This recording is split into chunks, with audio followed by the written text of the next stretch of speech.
Hey, what's up, guys? It is Duff Designs. I'm very excited today, bringing you guys one of my brand new courses that I just finished, Heritage Woods. Uh, this course right here took me somewhere around 4 months of kind of working on and off. Been a little busy with work, but finally got it done. Very happy to have it done and off my plate, ready to release it to the world. As I said, this course's name is Heritage Woods. You can find it on 2K23. Other than that, let's jump straight into this, kind of check out the course, kind of see what we got going on here. Gonna start off first just by kind of giving a little view around the world, kind of see what we got going on here. Uh, Starting off, we got our little clubhouse entrance road coming in here to our nice little clubhouse. Not a whole bunch going on, but I do think the aesthetic of this little area is very beautiful. Not anything super fancy, but I do really enjoy it. I think it ties together the course very well, especially being that this is located in the dead center of the property where the whole course kind of all comes back to it. Other than that, real quick, we got our little driving range kind of out here outside the course. We got our little maintenance area also out here outside the course. I didn't spend a bunch of time on these because these are very out of the way. Players are never going to see this. This is only going to be seen by people who actually work on the designer and very curious little individuals flying around the course. Other than that, let's hop right into here. So basically, my idea for this course, I just kind of wanted to have something with kind of that similar-ish Augusta style, just with the fairways, the pines and the pine straw, and then they usually have some nice little bushes kind of set up on their holes out there. Just go for a similar-ish feel. Uh, one of my big design ideas while building this course was to have a split tee box option on this course.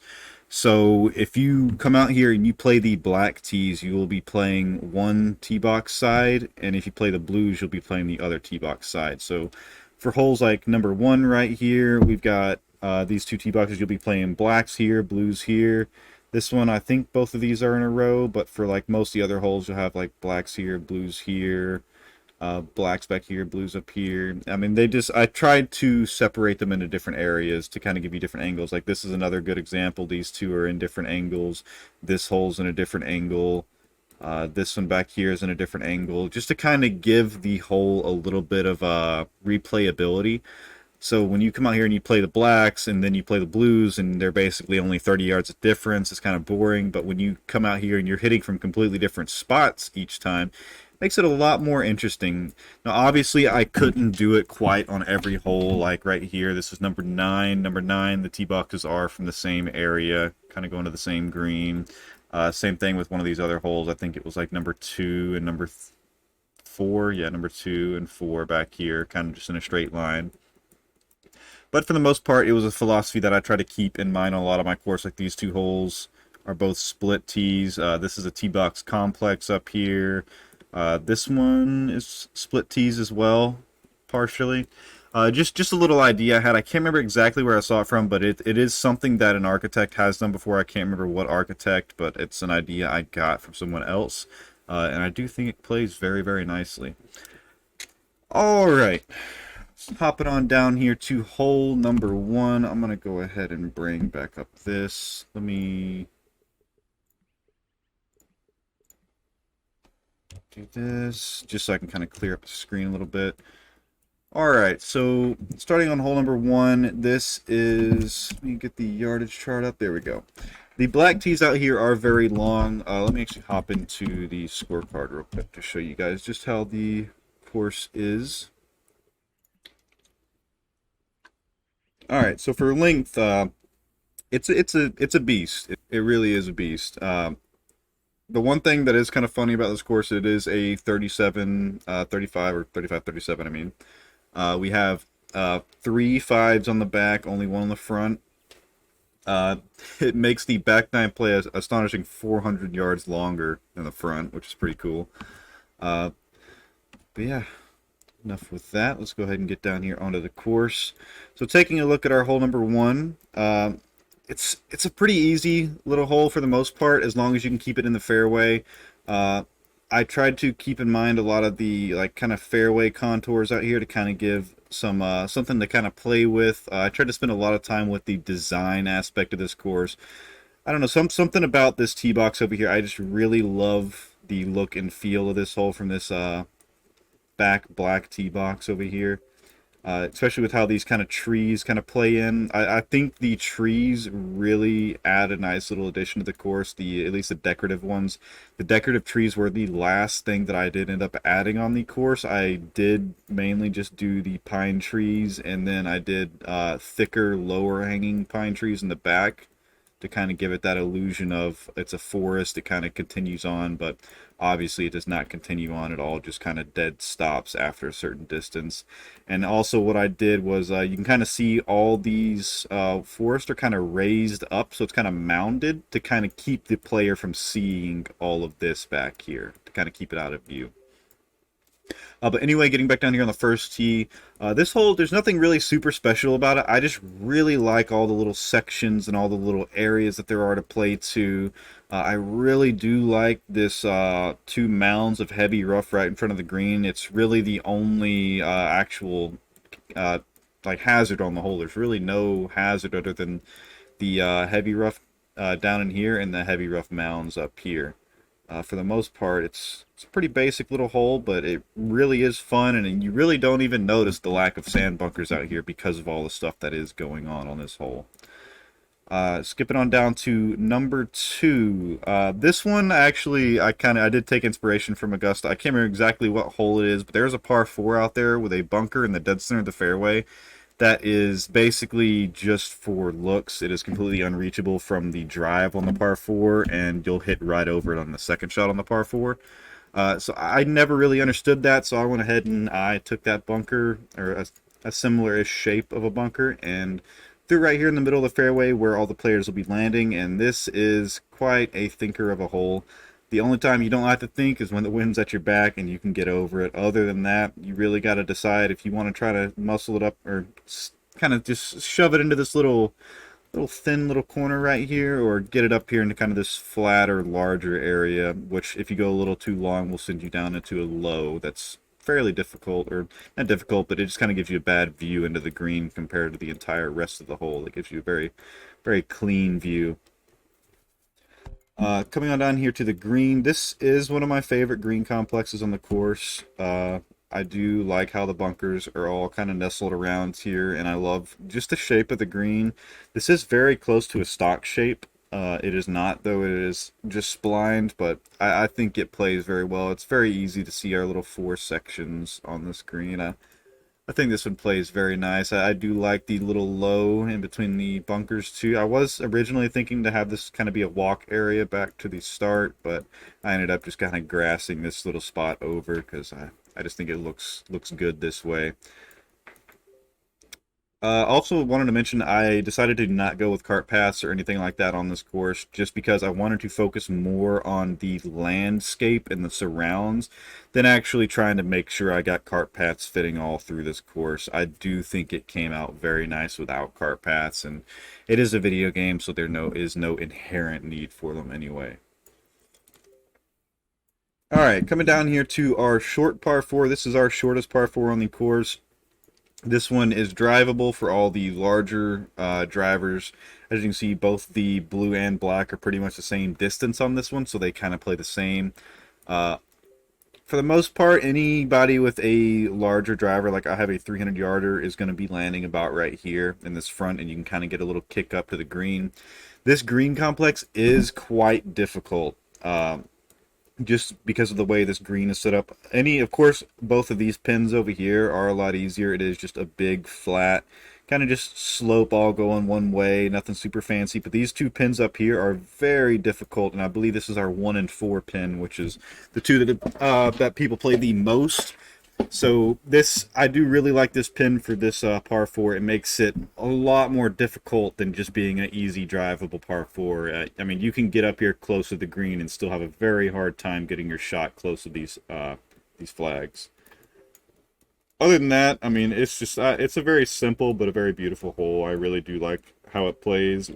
For anybody laying up, we got a little swell here, little bunker to contend with here in case you want to try to get all the way over here to get a semi-favorable angle into the green. If the pin is over here, this is a very favorable spot to be in. It is a nice little chip angle in. Obviously, this being kind of like a turtleback, there really is no easy angle to come in, but there are easier ones. Like chipping from straight over here, in the middle of the fairway over this bunker is very, very difficult with how turtlebacked this little spot is. Yeah, beautiful little hole. Coming on here to number 4, by far the most difficult hole on the course. This is a par 4 that from the blacks measures an astonishing 525 yards. And not only that, it has an extra tee box that I never even used because I figured it was just too much to have here. Playing from the blacks here, with the wind directly in your face at like 12 miles an hour or so, it is a little difficult for even our longer drivers to get there. You should be able to get there if you have a long driver and a long wood, even if the wind is directly in your face. But if not, this hole does. I mean, it's fairly intimidating, but you can always lay up and get an up and down for par. It's really not that hard. The green complex really isn't anything too crazy. It's just mainly the water that is the scary part. And with this hole being as long as it is, you're usually coming into the green at 200 yards. And keep in mind, that's 200 yards where you're most likely going to be down in this low, down in the fairway, hitting over bunkers to where you can't even see an island green. So it is a very scary shot. I would not want to play this shot in real life. This would be very, very intimidating. I would definitely be laying up in real life here. But the preferred way to play this hole is actually to kick your ball out to the right as far as you can. As you can see, there's a little plateau up here, which gives you a slightly better angle. You can just barely see the tips of the flags from over here. It just kind of gives you a little bit of a better look into the green. Overall, though, I do really, really enjoy this hole. This also was the inspiration of this course, this little spot right here. I saw a picture, it looked like, I think it was an artist rendition of a course or something like that, where it was just a little pond right here. It had a green down here in the bottom, green up here, and a green up here. And I just really liked seeing all three of those greens kind of play next to each other with a pond. So it ended up being the inspiration for the entire course. I actually made this pond first and decided I was going to have a green here, green here, and green here. And I even managed to fit a fourth one up here on the top, which actually I think is the best looking green on the entire lake. I do really, really like how that green looks up here with all the foliage over here kind of tucked up against the clubhouse like this. All right, coming on around to our hole number 5. Just want to point this out, added in just one of these little boys. It's always nice to have the little additions on your course if you have the extra memory to throw them around. All right, number 5 right here. This is one of our easier par 5s in the course. I think even if the wind is like directly in your face, blowing hard, I'm pretty sure you can still get there in 2, even for some of these shorter drivers. But this, for the most part, is it's a bottleneck hole. I mean, you can get to the green from up here. It's only 240 to the green from this tip, and you're kind of hitting a little bit downhill, I believe. Yeah, you're hitting a little bit downhill, just barely. Whereas when you're coming down into here, you get a big roll if you actually manage to just barely get your ball into here.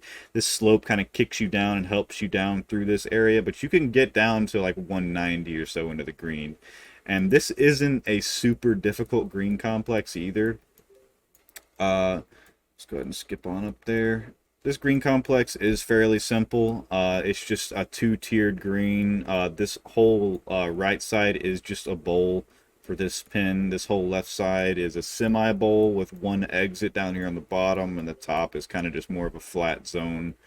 Nothing super special up there. The only thing you really got to watch out for this green is if you do manage to get off the edge right here, there's a good chance your ball is going to end up all the way down here in this low, and that's going to be a semi-difficult chip back up to the green. I do really like how this green complex plays. This entire hole only utilizes this one sand bunker, which was something I was trying to do with this course, was try to not use a bunch of sand. I wanted to be very selective with where my sand bunkers are and kind of how I used them and played with them. So like this hole just has the one that separates the green. It feels like it separates the green into two, even though it's just one big giant green. Uh, but I do really like this shot coming into the screen right here. I think it is very beautiful. And just the entire hole. I just like how the hole plays architecture wise with all these slopes, all the curves, and all the little dead areas to get into. And this low, I really like how it plays in with our number 6 right here. And we have all these little like canyons kind of here to kind of hold people's shots as they're coming into the green. So you usually end up settling down into one of these. If you miss a little short, you can still end up down here, but usually you'll end up in one of these little bowls. I really do like the look of this one from the tee box. Let me turn off all the little lines and crap. I don't know. I just really like how this kind of goes up, rides around the corner like this, and then you just have this nice lush green on this inside corner. I think it makes this hole look very beautiful. And then we got our two little mounds back here with our little split fairway section in the back. I personally have never seen anybody get back here. It'd be quite a hell of a shot to get all the way back there. Quite a missed shot, but I'm sure it will happen at some point. Very beautiful hole. Again, this is another one of the holes where I try to utilize no sand bunkers and try to utilize different ways to kind of make hazards instead of just sand. Because I feel like if I do really want to become an architect, like my goal is, I need to start becoming efficient with my sand bunker placements, because sand bunkers are one of the most expensive things on a golf course. They're right there behind greens. Sand bunkers just require so much maintenance and upkeep that it's just unbelievable. All right, coming on here to hole number 7. This is another one of our split tee holes. We got a tee back here, tee over here. Obviously, this black tee is a lot longer than this one. I think it is, what? Yeah, 60 yards longer. So from the blues, you're landing about right here, whereas the blacks, you're landing about back here, kind of near the back of this bunker. Now this fairway is, I like this fairway, but I don't love it. It's not my favorite one on the whole course. But this green complex, I love. I really do adore how this green complex came out. This green complex was inspired off of Andrew Green. I worked with him at Eagle Point, one of the courses I did a while ago. And this was a similar-ish style that he used for one of his par 3 holes. It had kind of this little drop down, feed up into two little mounds down here. It was a very beautiful looking hole. He had a little hogs back up here, and it just looked very nice. And I kind of stole that little front of green look and threw my own little contours and stuff around the back, and I think it ended up very beautiful. I really do enjoy the look of this hole, and especially how it plays. Sorry if it's a little loud now. I had to kick my AC unit on. It's getting a little hot in here. All right, coming on down to hole number 8. This is another one of our short par 4s. This used the split tee box design again. I got one over here and one back over here. I feel like the blues are just right here though, so it's not a different tee box for the blues on this one, sadly. But anyway, coming on down here to the hole, I really do like this hole. This hole it's deceiving. It feels easier than it is, but it's almost a hero shot type of hole. It's more or less just how much of this water do you really want to cut out? How much do you think you can cut out before it gets too far gone? I've hit, out of all the holes on this entire course, this is the one that I've hit balls into the water the most, because you're so tempted to try to smash one around this corner and get it to land like right here and kind of run up onto the green, but it's just so dangerous. I did adjust the blacks very far back. The blacks used to be one more tee box up. I used to not even use this back tee box. The blacks used to be all the way up here, which meant you were landing like right here with the black tees, but now you're landing all the way back here, kind of almost behind the bend, which I do think I like better, just because I like the black tees being very long and kind of making them very challenging for the players.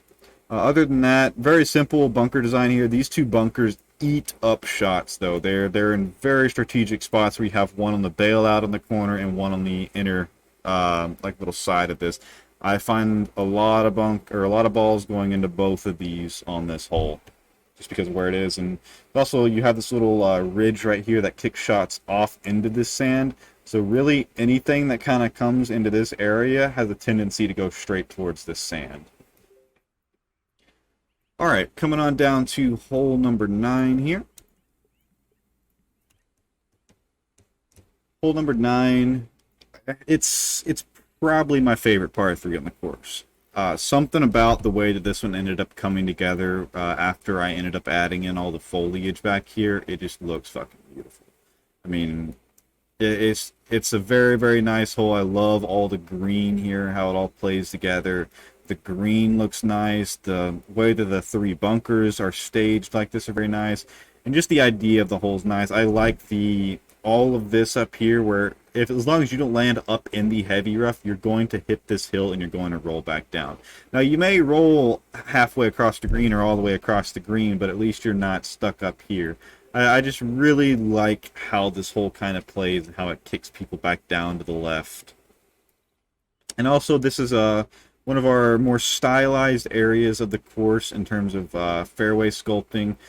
This is a very, very nice area. I don't know, I just kind of like how all these mounds kind of play with each other, separating these 2 holes. The way that I kind of thought of it as I was kind of building it was I kind of wanted the water to kind of come through all of these, gather in this middle area, and ride out down there. So we got water coming down all 4 of these little ridges and then feeding out down into the pond down here. That's kind of my idea behind it realistically, and I think it ended up coming out very, very nice how it plays. Even this little ridge kind of plays up into the green here, and this one also kind of plays up to this top ridge. I don't know, I just really like how these ridges kind of play along with this whole area right here. Alright, so now that we have finished our front 9 all sectioned off over here, we are now off to the back 9, taking off the other half of the property. Starting off on hole number 10 all the way over here on this left side. Hole number 10 is one of my favorite holes on this 9. I just really like the way that this kind of corner plays right here. You got these bunkers stacked up on the top right here. Just kind of, it just gives you a very nice visual to where this is the safe area. Everybody knows going short of the bunkers is the safe area. And for anybody who actually wants to get a little bit more out of their day, get a little bit more out of their round, you can go over them. It's just a lot scarier because, as you can see, this is a soft edge, so shots coming in here are naturally going to want to skip down all the way off this edge into the heavy rough down here. So you have to be very, very careful with it, and to bring a kind of a fade around this corner to kind of feed it down this like little thin pipeline. I mean, you can see that this section of fairway is less than half the size of this section of fairway, and I think from here you're only like you're 180 in at best pretty much from back here, so you do have a very nice incentive to get around this corner a little bit more to get you that extra 30-40 yards for an easier shot. Now coming in here to the green, I do like this low in the front side of the green right here. I like it a lot. I also do like these kind of ridges and stuff going on in the back here, just very stylized. This is kind of a larger green. It's not my favorite green on the course. It's definitely not. I feel like I could have done a little bit better with it, but I'm still happy with it. I'm still happy with how it plays. It doesn't leave any complaints with me. It's just not my favorite.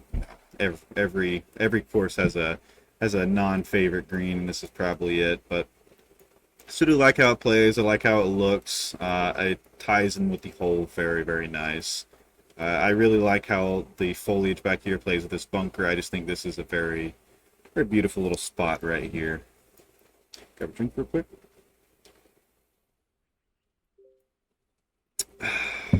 All right.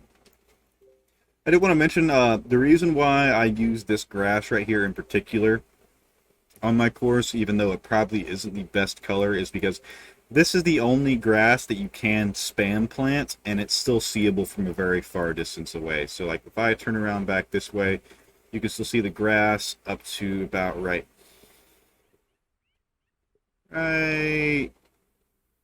here is where you lose the front of the grass. So now if we drop a measure point from here to here, you can see that grass is visible up to over 300 yards away, which is a lot longer than a lot of the other cluster placed grasses. A lot of the other grasses will only be visible up to 100 yards or 200 yards, whereas this one gets over 300 yards of visibility on this grass.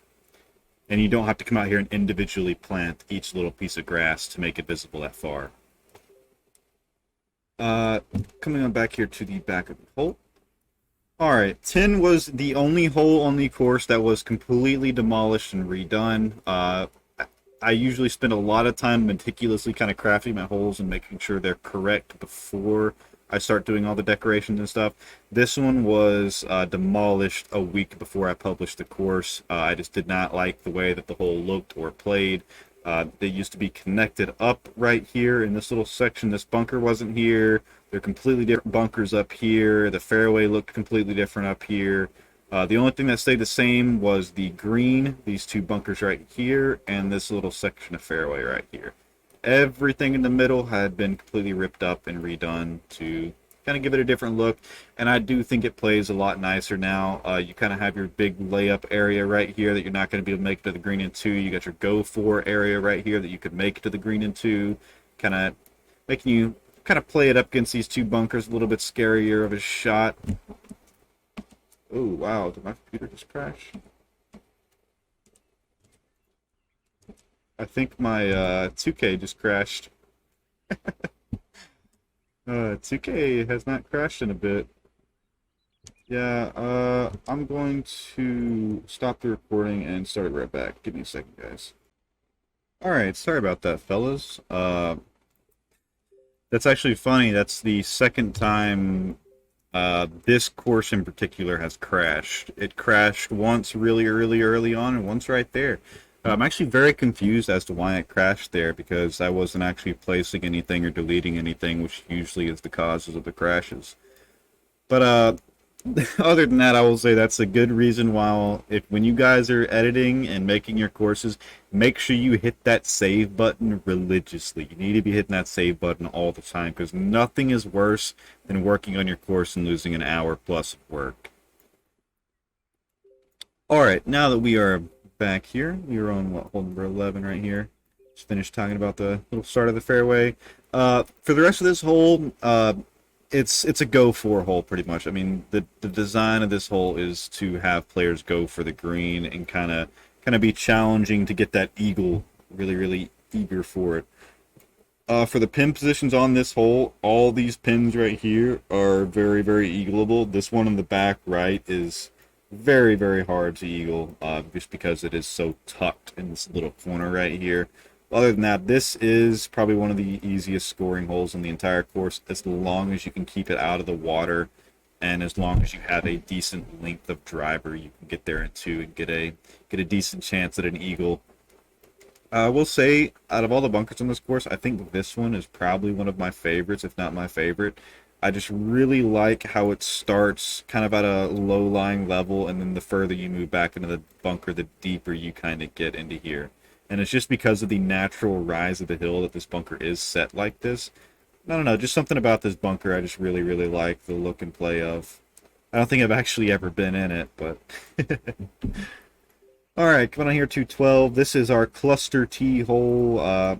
Usually I would have two sets of tees, like this is a set and this is a set, and I'd usually have them split by something, but this is just a big field right here, so I just decided to kind of give it that prairie type feel, just all the little, or meadow type feel, I think, yeah. I think a meadow feels kind of more like it, but either way, this hole right here is one of my favorite tee shots on the course.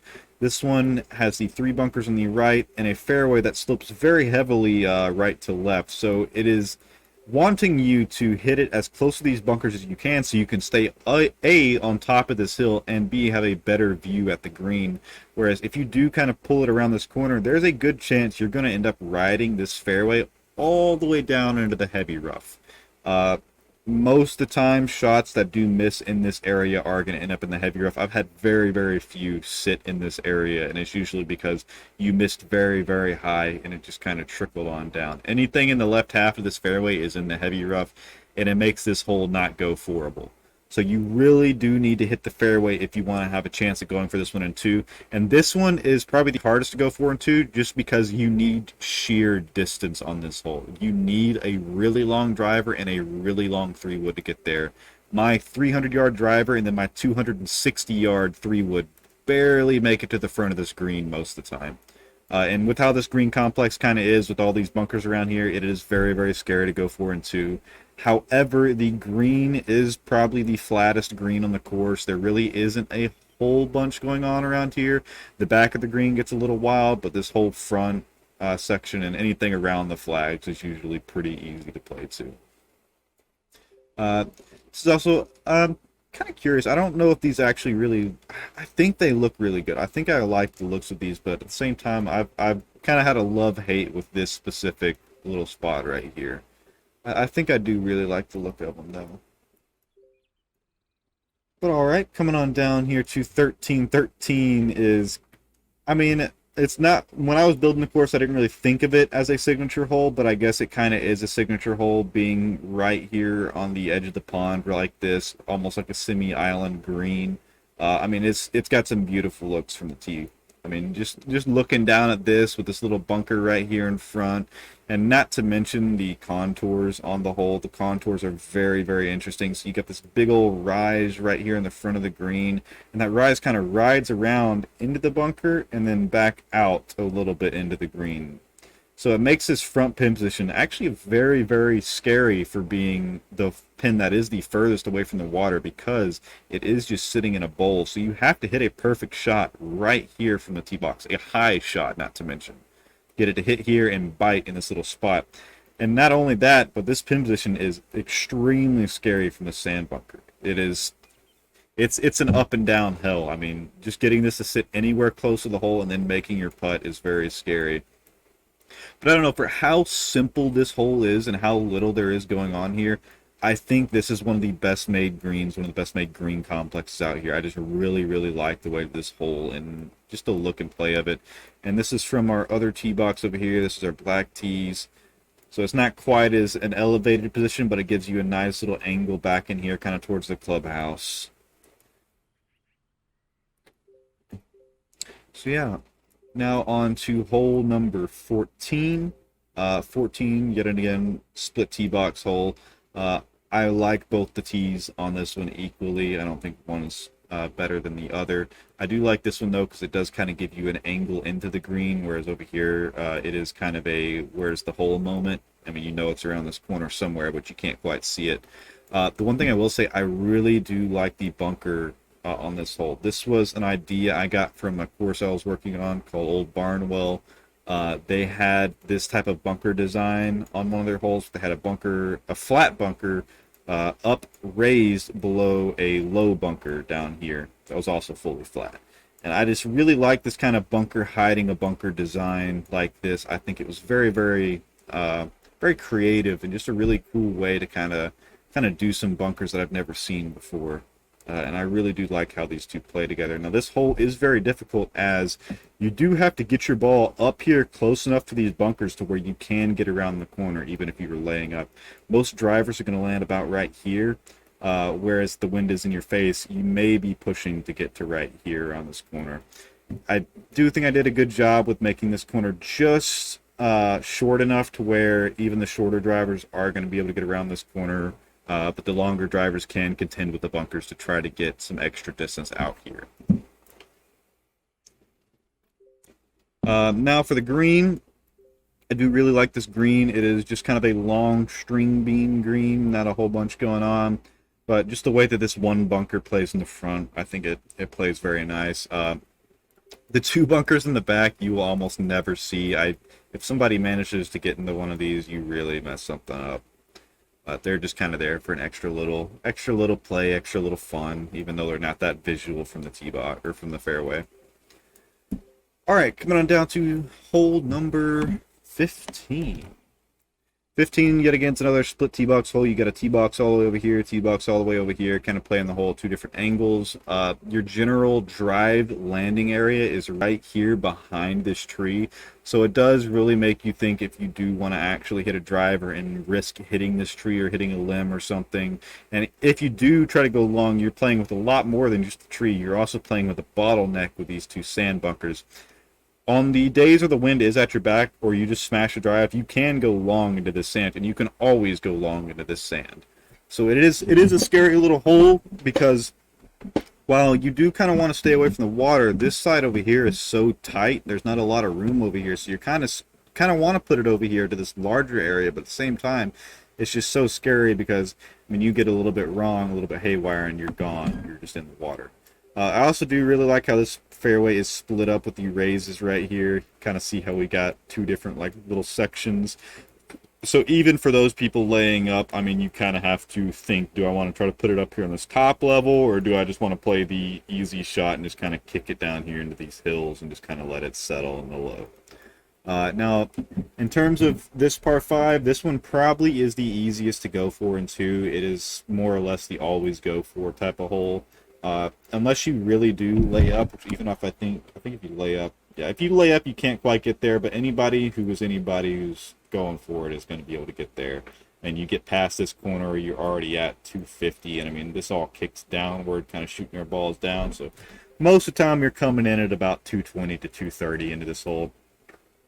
And this green is a very, very scary green for players coming into it from a long distance, because if you miss even a little bit to the left, a little bit off the edge of the screen, you're most likely in this sand. And this is a pretty mean little sand bunker. I mean, it's got some big old slopes, big old edges on it, so it is kind of scary.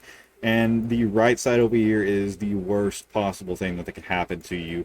If you get anywhere past, like, say, right here to the right of this, you are basically gone into the water. A lot of balls will sit right here on the rough, but I mean, if you come in here with any speed, you're gone into the water. And there is a little catch area all the way back here in the back, but most people don't end up hitting it long enough to get back there. Most people hit short into this hill and kick immediately to the right. Now, my favorite thing about this green, and obviously the largest characteristic about it, is the humongous false front we have on here. I mean, this thing's so big that it almost comes back down to a flat down here at the bottom. I really do love how this false front plays. It really does make you think about your shots coming in from over 200 yards in, because obviously you need to have some run up, because if you land that ball right here to one of these pin positions, you're gone off the back. You're going to have to land it short and kind of let it kick and trickle up, which is very hard to do with such a big hill like this. It just adds a little bit more thought to the hole.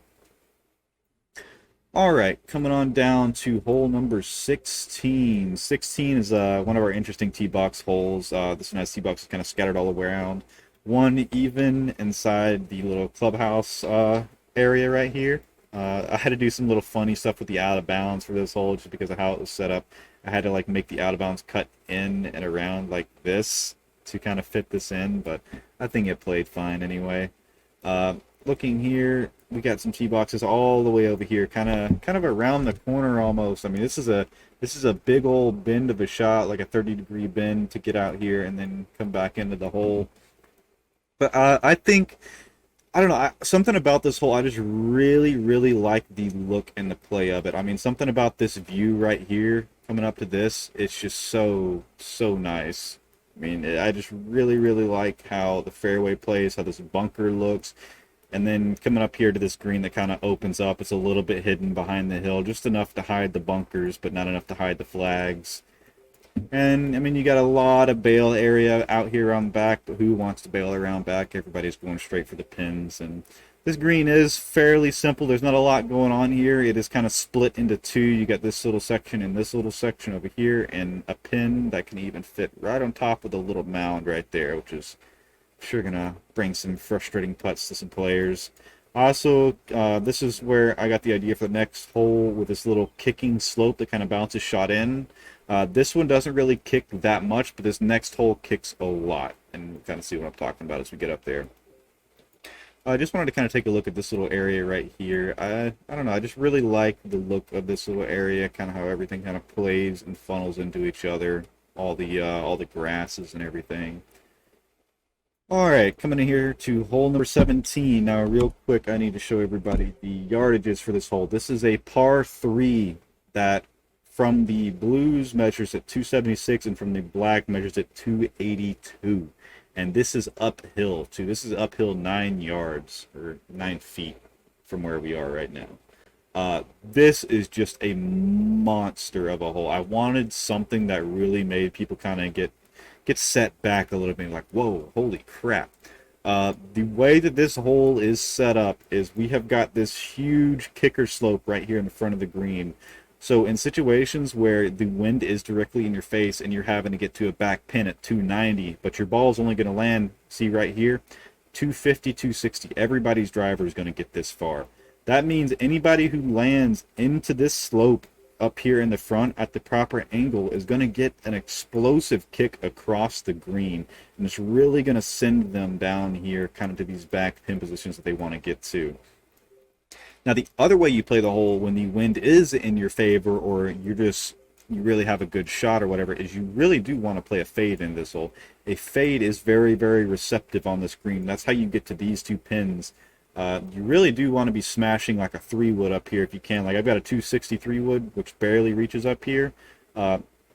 Which also, there is a little, you kind of see right here, this little flattish spot right here. You can land shots in right here and kind of have them run up and trickle onto the green down to these pins. Now this hole is hard. There is nothing getting around it. This is a difficult golf hole, but there is a way to play it, a proper way to play it, and it usually involves landing your shot short over here and trickling it with either a lot of speed all the way across the green, or B, a little bit of speed just barely onto this front where it sits on these two close pins. Now this pin right here is extremely difficult to get to. I have not been close to this one yet, but all 3 others I have been fairly close to off of my drives. Keep in mind, I mean, you're hitting a driver in this hole, and this area right here is massive. I mean, we can just look at some of the yardages for how big all this is. I mean, this is a fairway sized area. So even if you do miss the green, you're going to be having a fairly decently easy chip up and down for par. I mean, that the idea of this hole is to have people chipping from different locations to pins anyway. It's the green, being on the green here is a luxury on this hole. It's not something most people will end up. Do have some more decorative bunkers out here, but they are so far out of the way that, for the most part, they're really not there. They're just kind of visual bunkers. And all right, coming on down to hole number 18. Hole number 18 is the only hole on the course that has 3 different tee box areas. These tee boxes you will probably never play from, because I believe this is white. Yeah, this is white and red, so nobody really ever plays these greens over here. But we got our blue and black back here. From this side, you get a little nice view, kind of basically straight at the green. I mean, a little bit of curve right here. But for the most part, it is a runway where you just want to be hitting a straight shot and then another straight shot to the green. Whereas the black tees all the way back here in this corner kind of give you a straight shot as well, but with a little bit more bend around these trees. Oh, God. A little bit more bend around these trees. So one thing that's really scary about this hole is you see how we've got this little ridge right here. This ridge kicks shots over to the left, and when you get kicked over to the left right here, you are left in a very challenging situation where you actually need to, where the intended shot is to go through the trees right here, go through the lower parts of the trees, kind of hitting a knockdown punch type of club. And whether that is playing out to this open area up here just so you can get an up and down, or really trying to smash a fade up here into this larger part of the green. But obviously the intended way to play is to come out to this little area right here so you can get a straighter shot in. I really do enjoy the way that this hole plays. It gives very 2 different distinct looks at the hole and the green complex. I really do like the green complex. You got this larger area up here with this little knoll that defines this entire top tier up here, just with this one little bump. Beautiful little low section down here with a lot of movement kind of bringing balls down, and just a very simple 2 top bunkers and 1 large simple low bunker down here. I mean, it's just a beautiful little hole right here. Other than that, I mean, this is pretty much it. I mean, we're coming down here to the end of the course. This course, as I said, took me around 4 months to do, probably around 80 hours in total of work.